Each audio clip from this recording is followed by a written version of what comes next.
Hey, good morning, good afternoon, or good evening to you, depending on when you're watching this edition 81 of Hypnosis Week Live.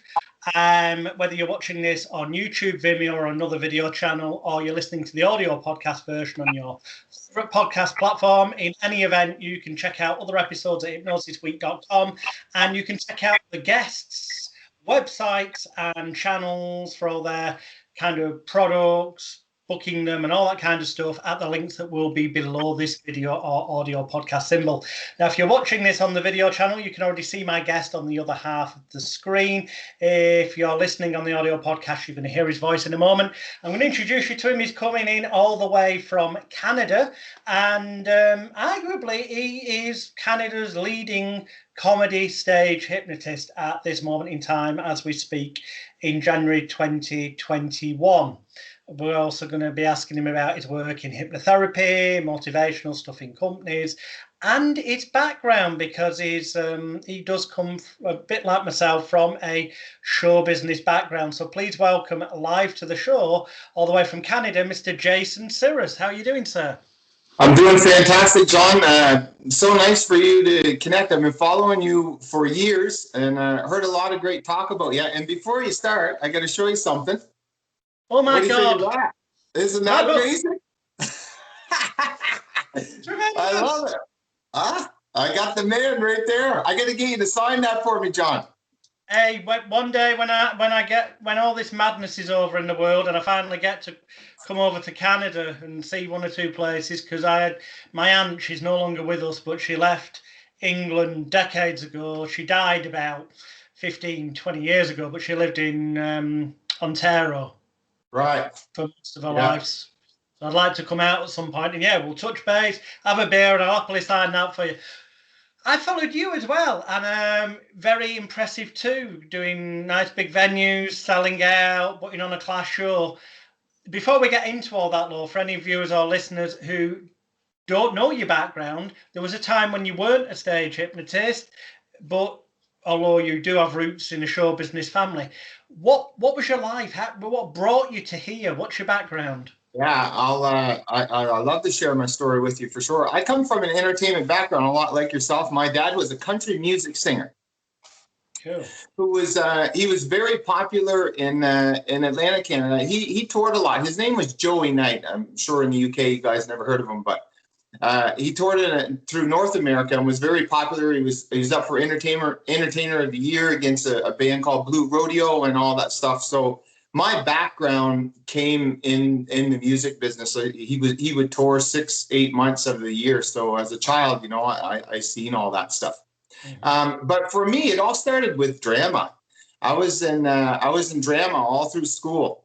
Oh. Now, keep in mind, Jonathan, that I have a big hockey background with sports. So I was always a bigger guy, and I was always, I'm 6'2" now, probably about 220 pounds, 240. It fluctuated in between. But when I was in school, I was always a bigger guy and scored lots of goals and all that stuff, and I always got made fun of a lot. I got bullied because, I would play hockey and I would score 5-6 goals a game. And then I would go put on a pair of tights and, and be a troll with the drama club. And I absolutely loved the stage. And it was so fun. From there was a man by the name of Ravine. Do you know that name? Peter Ravine? I was going to bring him up if you didn't. But Peter Ravine, well, he's world famous, let's face it, as a stage hypnotist, and in later years when he kind of retired from performing, he was a magician as well, illusionist, big illusion show, and then he ended up being American magician, illusionist, Lance Burton's manager. Yeah, there's a big story there, and I seen him for the first time when I was 10 years old, and I seen him at the Fredericton Playhouse. Now, back in the day when Ravine used to come to Atlantic Canada, he was really, really popular in British Columbia and Atlantic Canada. And he used to come, like he would do like 2 shows a day, 7 days a week for like 3-4 weeks straight.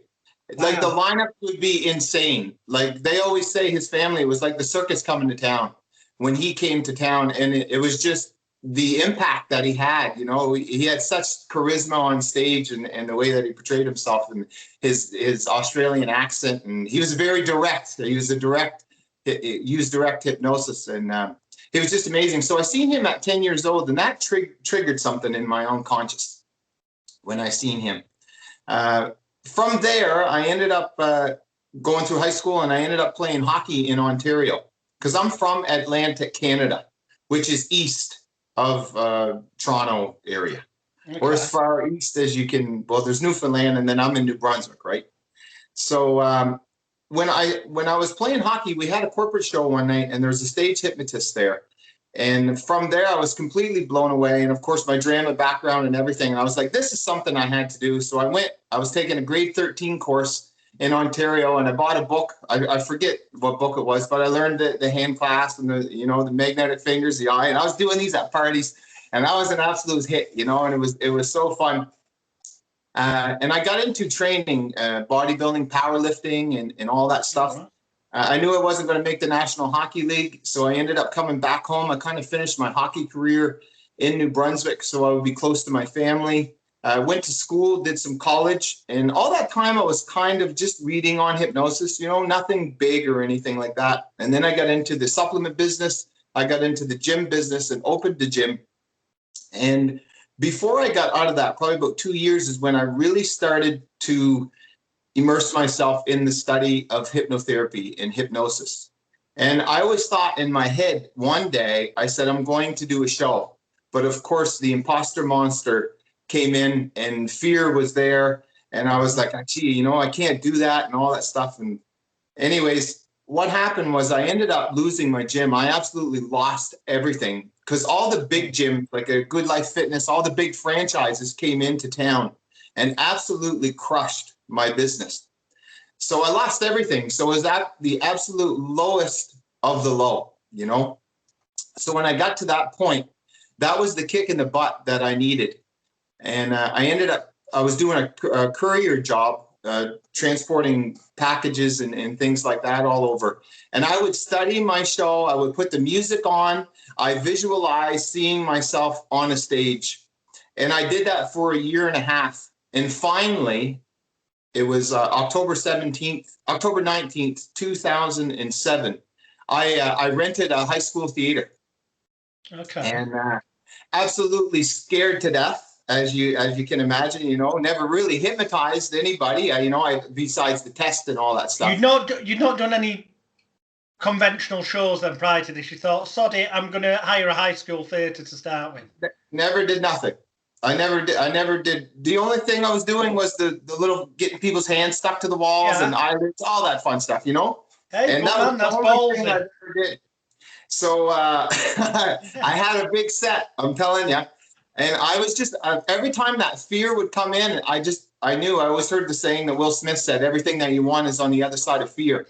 And I knew that I had to fight that in order to make my dreams come true. There was just something in me that told me, you have to do this show. I almost canceled 3 times when I was driving there, threw up before I stepped on stage, everything. And as soon as I walked on stage, everything went away. And it was the first time in my life that I think I felt absolute bliss. I never felt so comfortable in my life. Now, the show was absolutely horrendous. My first show. Well, was it, or is it that just you're looking back on it from your perspective of having done many shows? I bet the audience didn't know any different, did they? No, I think I got a standing ovation.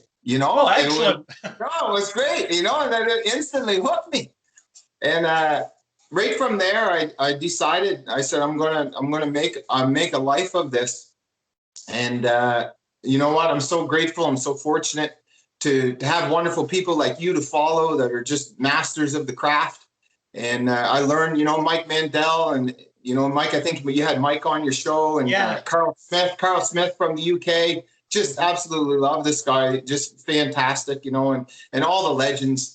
And followed and learned and studied and created my own. I created my own brand, and now I'm here today with And you are firmly here, because anyone who goes searches your name and obviously the phrase hypnotist, because there are other Jason Cyrus, just as there are other Jonathan Royals in the world. An American footballer, apparently, is one of them. Definitely not me. But you will see that Jason is working big venues. Well, certainly is when this COVID nonsense isn't stopping such from happening. How's that affected you over the past year? It absolutely crushed me, Jonathan. To be honest with you, I was doing approximately. I got into keynote presentations also. I should mention that. So I started to incorporate that. Anthony Gailey, do you know that name? Yeah. Absolute brilliant keynote speaker. And I was watching his YouTube videos, and I was blown away. So it was just another avenue that I could take with hypnosis, because a lot of corporate companies, they were cutting back like on the entertainment part, but they still had their conferences and things like that. So in 2016, I put a presentation together. It was called Achieve the Unthinkable. And it's all about the power of visualization. And I actually bring people up on the stage and I hypnotize them. And, everything I do is I give a message with, hot and cold. And then I talk about how that can affect your career and your dreams and all that stuff. I absolutely love it. So yeah, that's what I got into. But in March, when COVID hit, I had approximately 50, I was doing about 50 to 60 events a year. And 2020 was going to be my biggest year. And then in March, COVID hit. And then I was honestly holding, as an entertainer, you know the feeling. It was just, I'm like, what do I do? My hands were in my hair. I was like, man, what do I do? But as soon as I took a couple of days to think about it. And I said, I'm going to jump fully into hypnotherapy. Mm-hmm. And I always did my hypnotherapy since I was 25 years old, but I never promoted it because I was always busy on the shows, traveling and doing the conferences and things like that. And anytime I had some downtime, I would work with people with hypnotherapy. But once March hit, I had to take it to a whole new level. And now I'm seeing probably about 12 to 14 people a week. And super, super busy. And once again, I'm just so grateful. I'm so passionate. I love hypnosis so much. And it's brought me wonderful things, in life. Excellent. Adaptability, that is definitely one of in the climate of the world we're living in at the minute. But it's not going to be like this forever. Things will eventually get back to venues reopening and performances being able to take place. So what assuming everything's back to normal, what would you like the future to hold for you in terms of the performing side? It's in my blood, as I absolutely love the hypnotherapy and helping people. And it's amazing the results that you can see with the power of the unconscious. But before this happened, there's a company called Mervich Productions. Have you ever heard of them? I don't know why it rings a bell, but it does vaguely. Okay, so they're the largest theater production company in Canada, and they're based out of Toronto. Okay.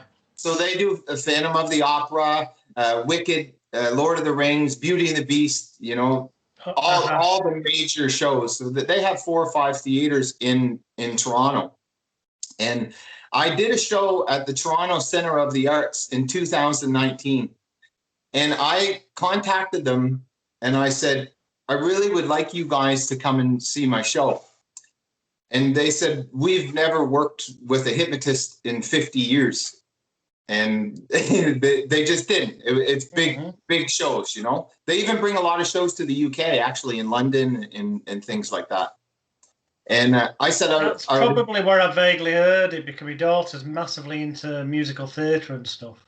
Yes. Yeah. Just brilliant plays, like first class, amazing people. And anyways, long story short, I ended up getting one of their executives to come to my show when I was in Toronto. But I was adamant. I was after them. I contacted them and they could not say. I basically made them come to that show. Excellent. Because I believed in my show and I wanted them to see it. And there's so much misconceptions, and there's a lot of people doing great work out there, and there's also there's some bad work too. But I believed in my product, I believed in my brand, and they ended up coming to see my show. And gee, at the end of the show, it was a lady, and she said, "I really liked your show." And I was like, "Wow, that's amazing." So I immediately contacted them, a week after, to see if I could get into one of their theaters. It was called the CAA Theater. It's about a 625 seater that they have. And it's kind of smaller productions. They probably have one or two, on stage. And I visited the theater with one of their staff so I could see it. Anyways, I got to the point where they were interested and they were going to give me a shot with them. So that's like getting a shot with one of your soccer teams or the national hockey league, That's big doors open.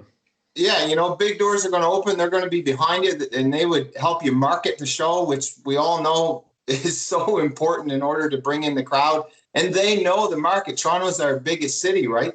So it was a great way from a small town guy like me coming from Atlantic Canada to really get my name out there.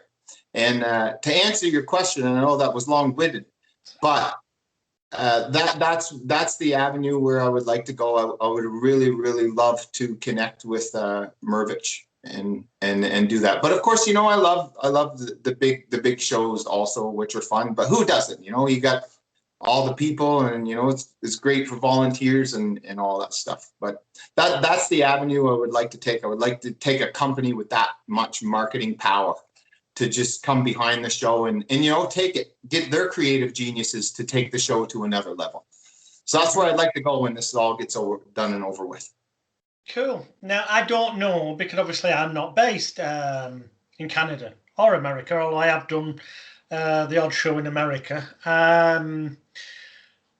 It's like there is in America, is the kind of high school grad parties and all that kind of market in Canada as well? Yes, of course, exactly. The grad parties and things like that.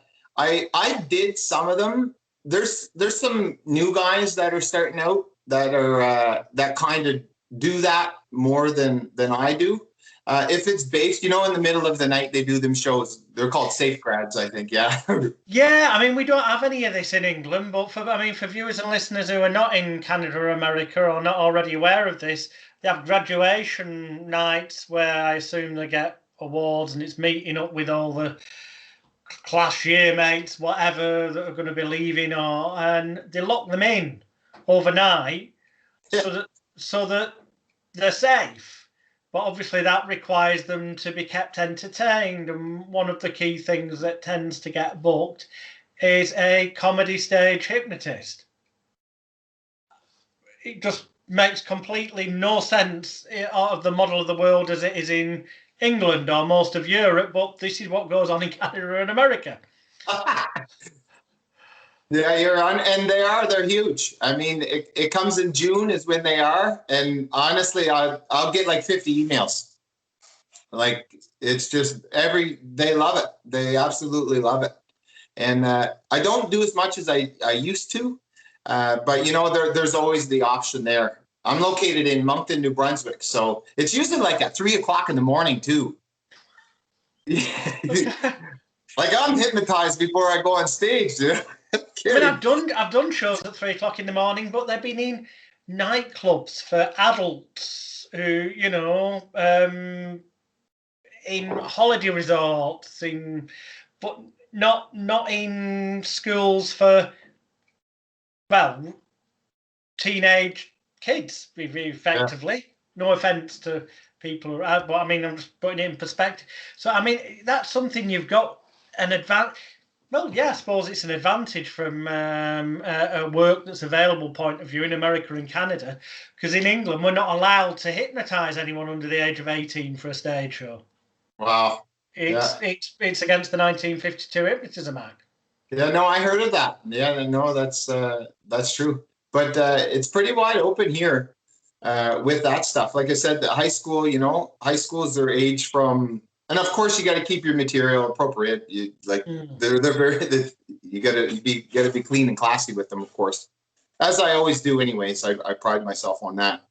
But yeah, there's a ton of shows like that for, you know, their ages are, I think, from 14 to 18 years old is kind of, but it's more for the graduating. It's more for the graduating class, which is probably between 16 and 18. That it's really popular. Yeah, it is. How do you, and again, obviously you can only speak from the perspective of where you are, and just to clarify that, no offense to anyone, but in my experience of, I've never been to Canada, but I've been to America. I've done seminars there and a couple of shows, literally only a couple of shows, as in two. The rest has been seminars and stuff. But in my experience of doing those two shows and a lot of impromptu stuff when I've been in America, is that I don't know if this is the same with Canada, but Americans I find are way easier to hypnotize than British people. Yeah, it's you know, I've never had an issue. You know, when I first started out, you know, doing some of the bar shows, and there's 9 people in the audience, you know, that can be a battle. Even when I first started my stage show, you know, when I first started, I think my second show, that very first show I did, I think there was 175 people in the crowd. And my second show that I did, I think I had 25, you know, people in the crowd. And then you ask for volunteers, and in a 500-seat auditorium with 25 people, everybody's kind of looking at each other. There's no one wants to come to the stage. And I think 2 people came to the stage, and one was kind of up there doing the thing, and the other one, you know, I got, you know, I even did an intermission in that show. Like, I had so much guts, you know. Excellent. You know, I mean, if you act as though it's normal, how's the audience supposed to know any different? Yeah. But you know what? The big thing is trust. And I never had an issue. And like I said, I walked the line a little bit with my content, you know, in my earlier years, but now I really do. I keep it clean. I keep it family friendly, and I've got a pretty good name here in Atlantic Canada. So a lot of people, you know, and you know the importance, John, of trust and people, you know, that credibility and having that prestige. And a lot of people, you know, when they know I'm doing a show, they know that I'm pretty good at what I do. So they're really easy. It's really easy for them to let their walls down. And you know, instant inductions, they just trust me, and then they know that, you know, they're in good hands. How much of an advantage do you think you had when you were starting out as a stage hypnotist, given what you would have naturally observed and taken on board with your upbringing, with your dad in the music industry? Because, I mean, I know it's not hypnosis, but there's still marketing, advertising, publicity, promotion, and all the stuff that puts you on the map going on around you. You were growing up in that environment. So a lot of people starting in the industry don't have that. How did that help you? Well, I remember when I did my first show, it was at the Fredericton Playhouse, and that was where my dad was living at the time. And he basically filled the theater, and it's a beautiful venue, 709 seats, you know. Nice. And it was probably my 10th show. So, I mean, I had him as marketing help. He just knew. And once again, Joey Knight was such a big name. And it was the son of Joey Knight. So that was even better, you know, that really helped me. But even now, it's still not easy in Atlantic Canada. Atlantic Canada is probably a population of about 780,000 people, which is very small. Yeah, right. And there's not a lot of hypnotists around this area. But even when I go to, you know, Ontario, it took me 12 years to become an overnight success, you know? Yeah. And when I go to Ontario, it's all that you got to start over again. No one has a clue who Jason Cyrus is. So then once again, it's all doing research and getting in and trying not to spend a ton of money, you know, on radio or TV and things like that, because that's not necessarily the way. I'm starting over there, but I'm building a pretty good brand in Ontario now also. Yeah, that was But something that Ravine, we mentioned earlier, was flipping expert. It was very much like the circus advance man formula, where a couple of weeks before the circus is going to hit town, the advance man would show up and there'd be playbills everywhere you looked. There'd be 2 for the price of 1 vouchers given out. The bit for the opening night to make sure they get word of mouth off the first night. Every trick in the book would be used by the circus. By the time they arrived 2 weeks later, everyone had heard about this. And yeah, Ravine pretty much did that. I mean, but these days, with the way things have gone, you've kind of got to be pretty damn famous or get into a company like you mentioned before, backing yeah, you, to have any chance of doing that kind of thing, haven't you? Because everything's got so bloody damned expensive. yeah. You're 100% right. I remember tickets were like $5, $3 back in the day. And a lot of them guys, back into the 70s and 80s, when they would come into a town, they would basically comp their first show. But they had so much confidence in their show that when the people walked out of there, they were their mind was blown. And you'd have the exact same people that had that show trying to get tickets for like all 7 or 14 shows. Like the people would keep coming back. Like that's the power of what they did, which was brilliant. But like you said, you're spending, $50 to $60, $70 a ticket now. And, it's not easy because the expenses of everything with the marketing that goes with all these, bigger productions, it's, it takes a lot for a family of 4 to go out. That's a $200, $300 night with dinner and even, you got to get the babysitters. So you got to be damn good in order for someone to put that investment in you, Also, the world's changed a lot. Do you think, or what degree do you think, the appearance of social media and of 1096, I made that number up, television channels and so many other free entertainment stimuli out there, where people will do almost anything to get their 15 minutes of fame with these reality TV shows, that the novelty of people doing silly things when they're hypnotized, people can see people do more ridiculous things for free on social media on a daily basis. Yeah, you're 100% right. We're competing against that every single day, and it's like you said, there's more ridiculous things. I can just do one click on YouTube and you're going to see someone do something more crazy than they ever would do on a stage. So it's a tough world for the entertainment industry. It really is. And I find that, the shows like Britain's Got Talent or the America's Got Talent, which is very hard for a hypnotist to do because of the time slot, that we have. But there was a young guy, I forget his name. He was with Howie Mandel. He made Howie. Yeah, from Chris Jones. You got it, Chris Jones. Apparently hypnotized him so he would shake people's hands, and he's a well-known germaphobe. Right. Yeah. So from that, Chris got a lot of exposure.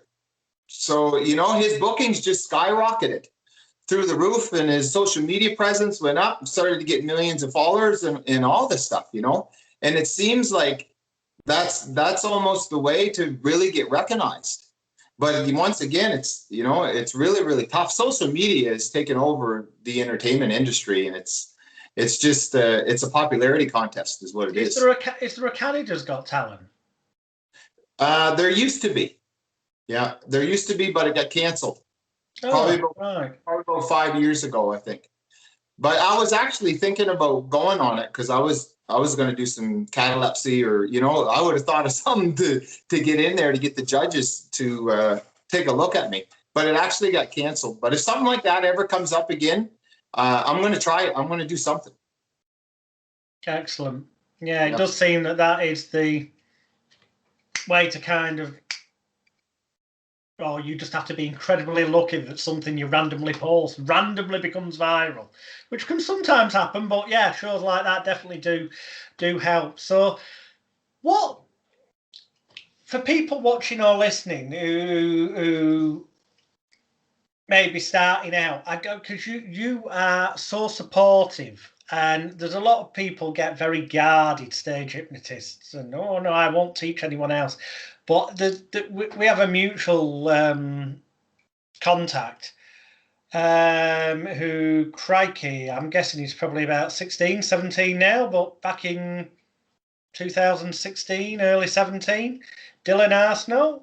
He did his first hypno show when he was like 13 for this seniors group, and I know he's a massive fan of yours. He's been to every show he could do, and you were incredibly supportive as well, which I think's amazing. I mean, I think that's probably partly because you come from a show business background, whereas a lot of people, I mean,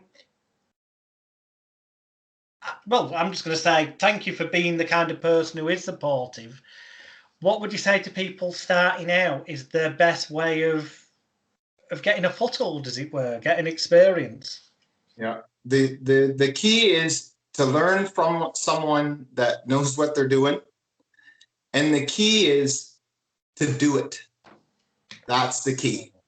There's so many people that will read, they'll read the books and they'll read that and study that and memorize that.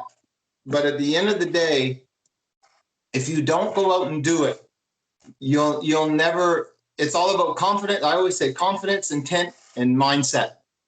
Yeah. And that's what you need. And you're not going to get the words right all the time.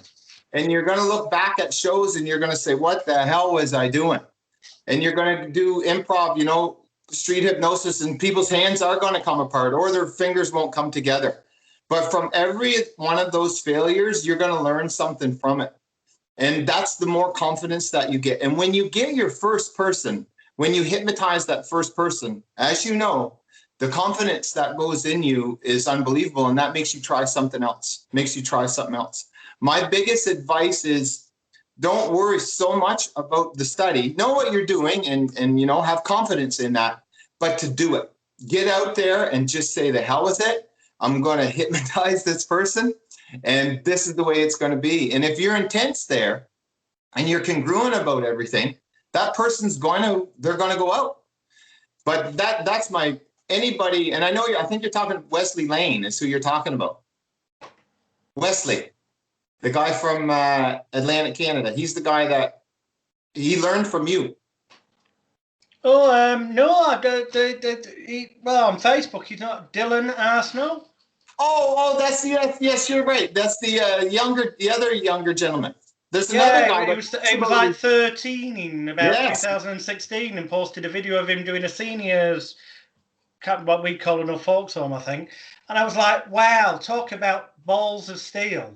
I know I did my first hypno show when I was like 15, but the thought of pulling it off at the age of 13 is like, wow, so much respect. Yeah. And I know that he'd seen every show that he could do of yours first. Yeah, I remember I was doing I always try to bring a young person up on my stage. And I'll give them the ability, if they touch someone's head, that people will go out. And I think I was doing a rubber nose with someone. And Dylan was at my show. He was all dressed up too. He had the bow tie on. He had the tie. He was ready to go. It was so amazing, to see a young guy like that. And he ended up coming on the show, and he felt the stage, and we got the crowd to give him a big round of applause. And that just goes so far with that. But I'm a huge believer in supporting everybody, and I love seeing people successful.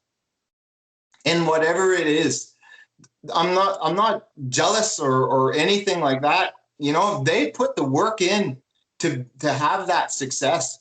And it's, our community is so small in the hypnosis world, really, when you think about it, that we should all be supporting each other. If we had all the support of each other and we did our craft the way that it's supposed to be, it's just going to make things better for everybody. But putting people down or, ridiculing someone, that's just not the way I do it. I'm everybody's biggest fan as long as they're doing it the right way. And I absolutely want to see every hypnotist. I want to see every street performer. I want to see every magician, every illusionist, everybody succeed. And I think that we all got to come together as a group and root for everybody, help each other out. Because the more that you help someone, that's the more that you're talking about it and you're learning more yourself, right? Excellent philosophy. Yeah. Now, you mentioned magicians there. I know it's only about you've got an interest in magic as well. I did. I went to Las Vegas and I bought a $400 magic kit. I think it was only worth probably about $20. But my dad showed me the old finger trick, you know. Hey, cutting edge stuff. But I never got into magic as much as I had wanted to. And I also want to bring some mentalism to my show, because it's a great way to break the ice, you know. And maybe we'll have a little chat there, Jonathan, after, all right? Yeah. Well, yeah. I will hook you up with, by all means, my way of saying thank you for doing this interview, I'll hook you up with my mentalism training, so you can pick a few ideas and put something together. As you say, it does go. I mean, there's people at Ravine used to do mentalism, magic combined with hypno. Obviously, the amazing Kreskin, big in that as well. So we've kind of talked about stage hypnosis. Because we're 36 minutes in, and so we're over the halfway mark. Let's segue into hypnotherapy for a bit. Now, it strikes me, I don't know if you do at the moment, or it's something you've considered, but it strikes me that with your background in hockey and sports, that utilising your skills for hockey players and sports people, they would take you more seriously than just a hypnotherapist who hasn't got any sporting background. Is that something you've done, or? Yep, I do. I do a lot. I deal with a lot of MMA fighters. Oh, mixed martial arts. Martial arts. Boxers. A lot of golfers, and we have a junior team. And I worked with a few of the major junior guys in hockey, also. So I do a lot of sports. But the biggest one that I've been doing the most, and of course the whole world is experiencing this, is trauma and anxiety. Well, especially at the moment, yeah. It's crazy. And once again, so fortunate that I'm able to, to use hypnosis to help people. And it's absolutely amazing. It's the most rewarding, it's so rewarding. I always tell my clients that I said, there's no standing ovation that I ever got that would ever make me feel the way of when you send me that message and say, all those emotions are gone. I don't know where they went. I still think of them, but the detachment is completely gone. I think like Carl Smith says, he changes the flavor of it. And that's basically what we're doing. And what I love about our work versus regular therapists is that we're actually dealing with the unconscious, and we're letting the unconscious do the work. And so powerful. But I absolutely love the hypnotherapy part of it. So what, from the sports clients that you work with, what's the main thing that you kind of focus on with them? Is it giving them more motivation, more focus? Well, I mean, yeah. In a regular session, what I basically do with someone, for a golfer, for example, is I basically get them seeing them to visualize themselves playing the perfect round. Okay. And they go through each hole, within a matter of seconds for the whole 18 holes. And then I'll get them to rewind that technique again. Mm-hmm. So that they can see themselves going back through anything that they could have corrected or anything like that. And then I'll basically get them to go forward. But it's basically a visualization process that I use with athletes for seeing, and for a boxer, for example, seeing punches coming at them in super slow motion so that they're able to dodge and to have that gut instinct to react when they're supposed to react. And a hockey player to shoot that second before, that he would normally shoot, setting off flashes and red lights and all these things. And once, like, just the unconscious just continues to blow me away every single day. Excellent. And then, of course, you did mention earlier, but we'll go back to it now, that you put together a kind of keynote corporate presentation, which what you briefly explained to me sounds like the cracking ploy that more and more intelligent stage hypnotists in England have started to do recently, that they realise that corporate companies, yes, they have got a budget for entertainment, but that budget may be about this big. However, their budget for training and stuff is much, much bigger. And if they just cut their show up into bits, I know there's more to it than this.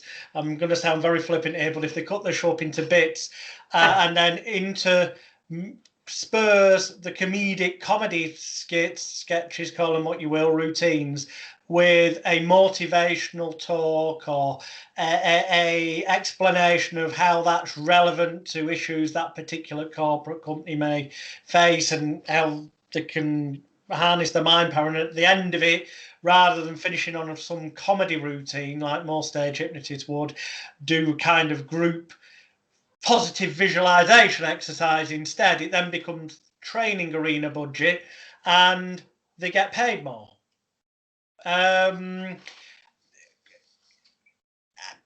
Give us your perspective on that, because I know that's something that you do over there, and it's been going on more in America and Canada than it has over here. Yeah, well, you absolutely nailed it. you said everything. That's exactly what I was being a bit flippant there, because it is a bit flippant, Mark, the way I just explained it. You are making it a bit more precisely fine-tuned to the companies, aren't you? Yeah, of course.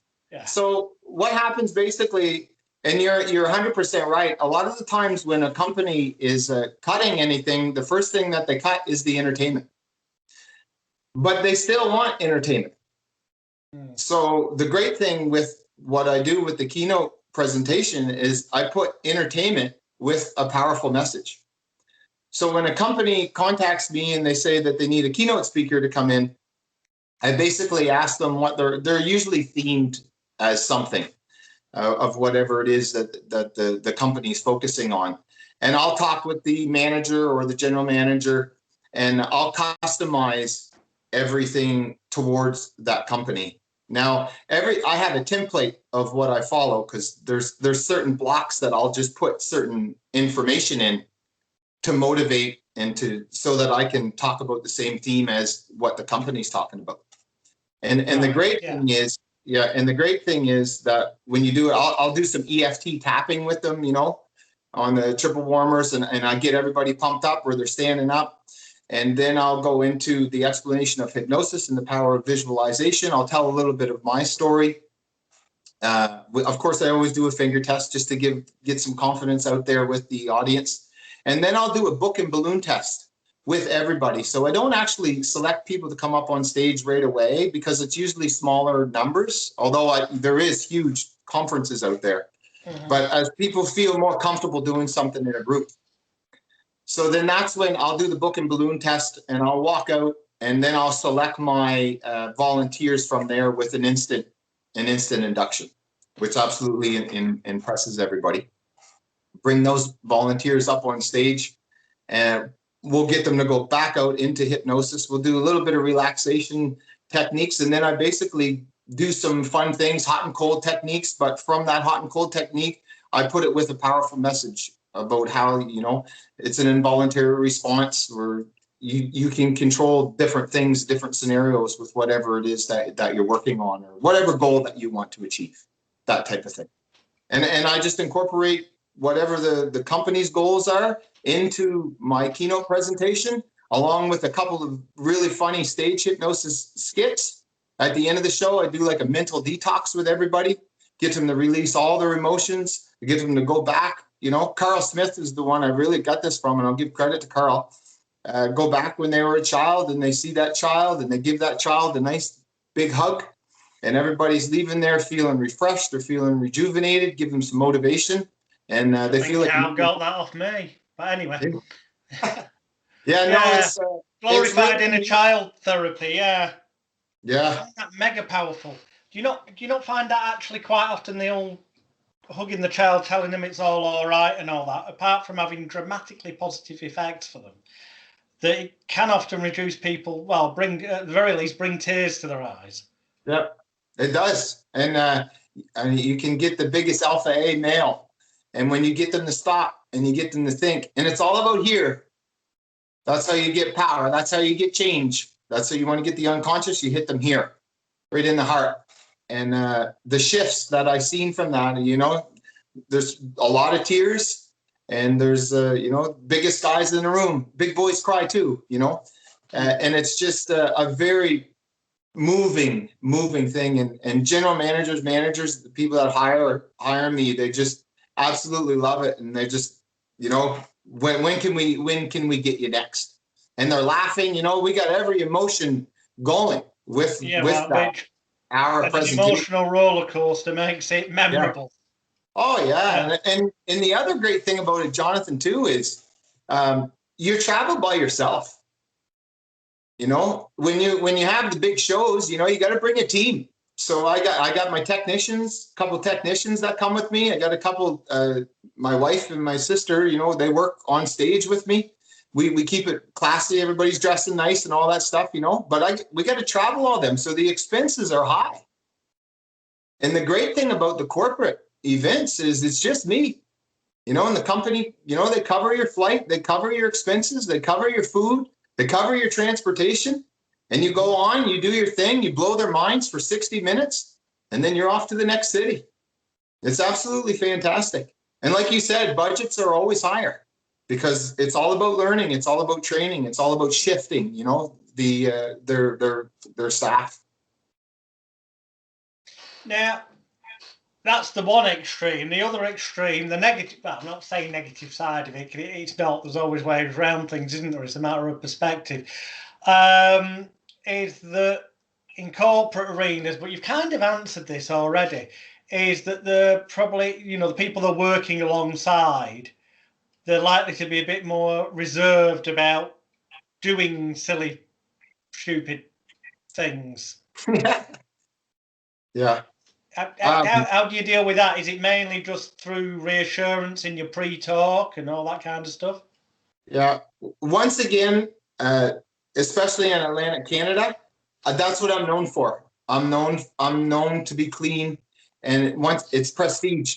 People know who I am. They can't wait for them to come on stage. They can't wait to let themselves go for me. That type of thing. But I always do an incredible pre-talk with them, and I let them know that no one's going to be disrespected, ridiculed, or embarrassed on stage. And it is a corporate event. And I remember one time when I first started doing the keynote presentations, I would do a routine where when I turned my back to this lady, that she would see I would have no pants on, of course. And everybody was laughing their heads off, but some of the higher executives, they said, we absolutely love your show, but if we had to give you one critique, is maybe drop that part out. So they, as much laughter as it brought, it's still, it's just, you got to really be cautious when it comes to a corporate setting. And if anybody's out there listening that does that work, be very, very cautious. It's, it's not worth it to not get booked again or not have a good reputation because of just doing something silly that creates a lot. So I'd recommend you. It's got to be squeaky. I mean, squeaky clean with corporate events. It's weird that, because I agree with you. 99% of the work out there for corporate events, without a doubt, squeaky clean is the way, the only way. Simple as listen to what Jason just said, ignore what I'm about to say. But somehow I've managed to. I suppose it's because of the way my branding went, British bad boy of hypnosis, and the television coverage I had in the 90s around the world where they were trying to make out of some kind of pornographic stage hypnotist. It was never as bad as they made out. It's amazing how when you verbally describe something in a newspaper, it doesn't bear much relation to what they'd see if they were physically there, Yeah.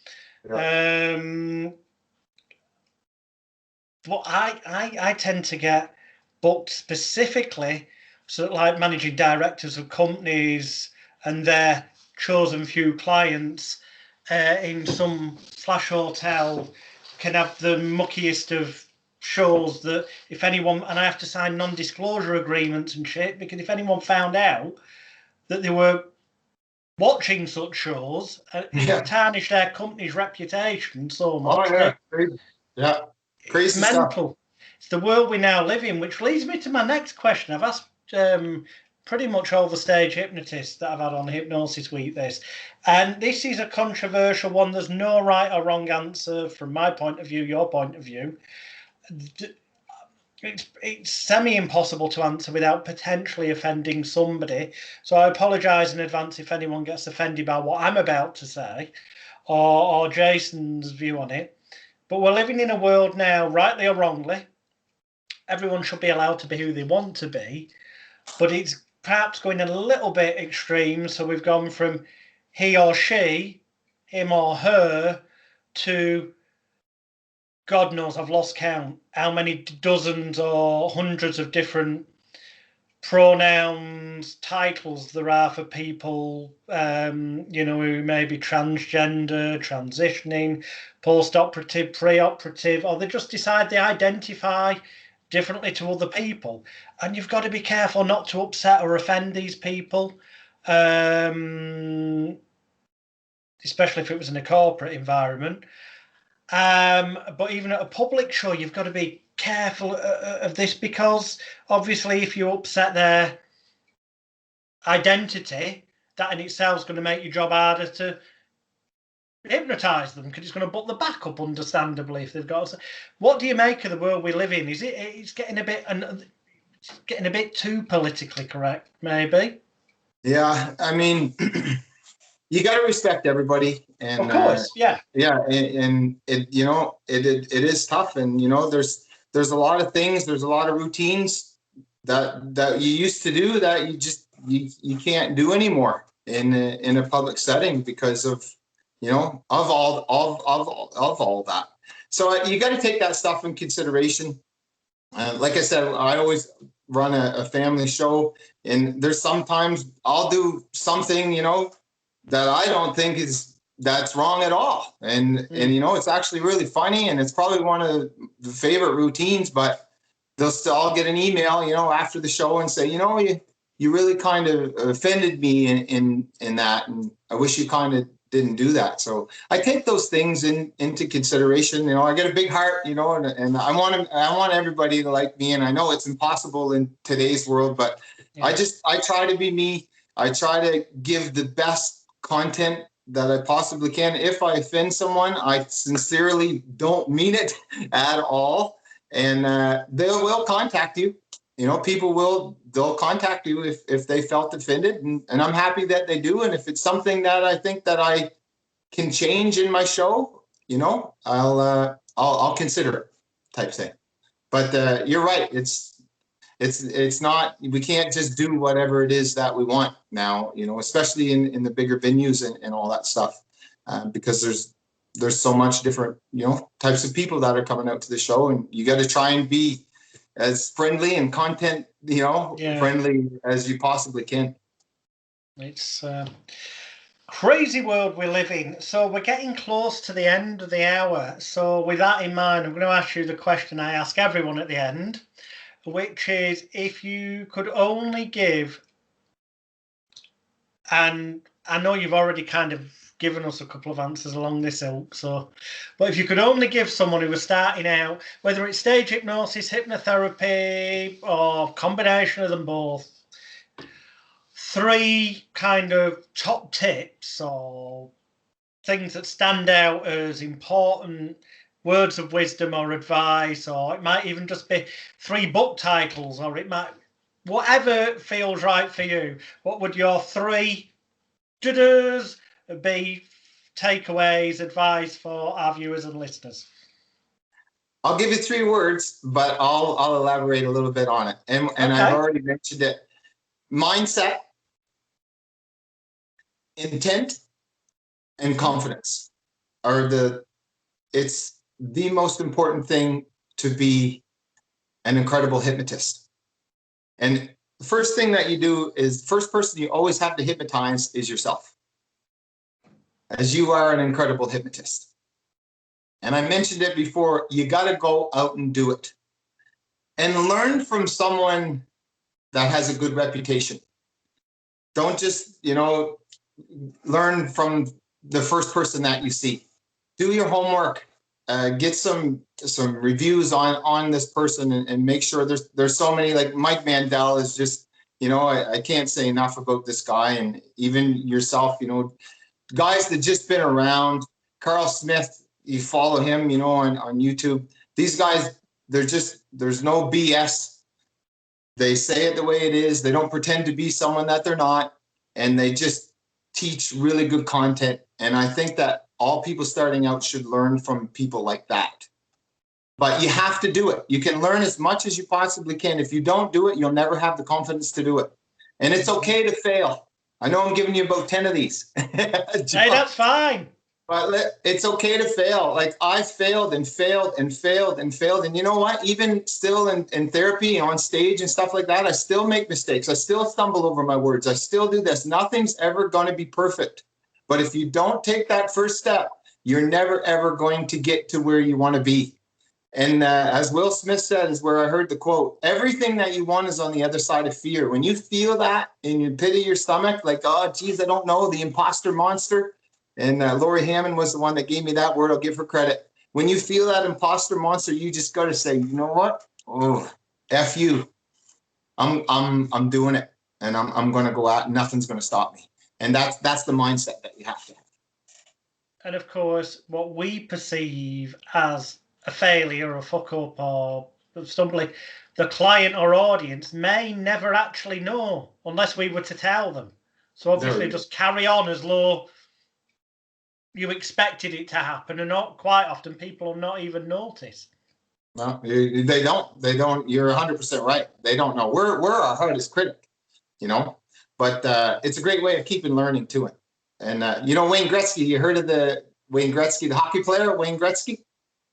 I haven't, to be honest, no. No, you haven't. He's world famous hockey player. So if you got Canadian, sport is my absolute worst subject matter. I know a little bit about snooker, but other than that, sport. Wayne Gretzky said, and he was a world famous, probably questionably the greatest hockey player to ever play the game. And he said, you'll miss 100% of the shots that you don't take. Very true. Yeah. You know what? That name's ringing a bell now. I think I watch Pawn Stars. That's PAWN for anyone who might not have the show in there. It's a pawn shop in Vegas where they go in and sell stuff. And I'm pretty certain somebody was selling some of his memorabilia. Yeah. That name's now flooding back to me. But that is very true. You won't get anything unless you do something. Thank you. Excellent, excellent advice. Ladies and gentlemen, boys and girls, viewers and listeners, look below this video if you're on YouTube, Vimeo, or any of the other video platforms, or look below that speaker symbol that you get on your iTunes or other podcast channel that you may be listening to this to. And underneath in the show notes will be links to Jason's YouTube, social medias, website and whatnot. If you want to reach out to him, perhaps you are looking for a hypnotherapist to help you with something, particularly if it's in the sports arena, because we've discussed the man knows what he's on about. He comes from that background. Maybe you're looking to book a hypnotist. Maybe you're looking for some mentoring, motivation within your own business. Again, give Jason a shout, and I'm sure he can hook you up with his services. Thank you very much indeed, sir. It's been an absolute pleasure. And would you like final word to you, sir? John, I just want to thank you so much, for having me, and I really appreciate you sincerely taking the time to talk to me and putting out the good word, and giving us some spotlight to share the word, to share our our craft, and I just thank you. I respect you so much, and I'm really happy, and I hope we can continue our friendship. Yeah. And when you come to Canada, you got to make sure that you come and see me, and we're going to get you. We're going to dress you up in some hockey gear, and we'll put you on the ice, okay? Now, the ice skating bit, it's a few years since I've been on an ice rink, but I used to be reasonably good at the ice skating. Okay. So, excellent. I'm going to hold you to it, okay, my friend? Keep up the good work. I'm really proud of you, and I'm going to look forward to continue to follow you. Keep up the great work. You too, sir. Take care, and goodbye, viewers and listeners. Go to hypnosisweek.com for all the past and future episodes. Bye for now.